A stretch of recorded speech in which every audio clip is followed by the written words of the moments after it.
পুজোর মুখে কিডজি দিনহাটার নতুন বস্ত্র বিতরণ। কিডজি দিনহাটার উদ্যোগে আয়োজিত হলো বস্ত্র ও অন্যান্য সামগ্রী বিতরণ কর্মসূচি, যা এলাকার অসহায় ও দরিদ্র মানুষদের মাঝে মানবিকতার এক দৃষ্টান্ত স্থাপন করল। দিনহাটা শহর সংলগ্ন ভূতকুড়া ও বলরামপুর রোড লাইনপাড় এলাকায় প্রায় 100 জন সুবিধাবঞ্চিত মানুষের হাতে নতুন বস্ত্র ও বিভিন্ন খাদ্য সামগ্রী তুলে দেওয়া হয় কিডজি দিনহাটার পক্ষ থেকে। বাচ্চাদের হাত ধরে এই উদ্যোগ, যেখানে শিক্ষকরাও পাশে দাঁড়িয়েছেন।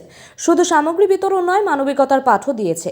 এই কর্মসূচির মূল উদ্দেশ্য ছিল সমাজের সুবিধাবঞ্চিত মানুষদের পাশে দাঁড়ানো এবং তাদের কিছুটা হলেও সহযোগিতা করা। কিডজি দিনহাটার এই মহৎ উদ্যোগ সমাজের সকল স্তরের মানুষকে অনুপ্রাণিত করেছে।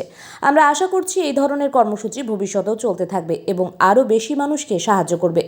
কিডজি দিনহাটার প্রিন্সিপাল পূজা ধর জানান, ছোটবেলা থেকেই যাতে শিশুদের মধ্যে সহানুভূতি সহমর্মিতা গড়ে ওঠে, সেই কারণেই খুদেদের এই আয়োজনে সামিল করানো। মানবিকতার এই ছোট্ট উদাহরণ কিডজি দিনহাটার পক্ষ থেকে সমাজকে এক সুন্দর বার্তা দিয়ে গেল। আমরা যদি একসাথে কাজ করি তাহলে সবকিছুই সম্ভব। কিডজি দিনহাটার পক্ষ থেকে একটি উজ্জ্বল ভবিষ্যতের প্রত্যাশা।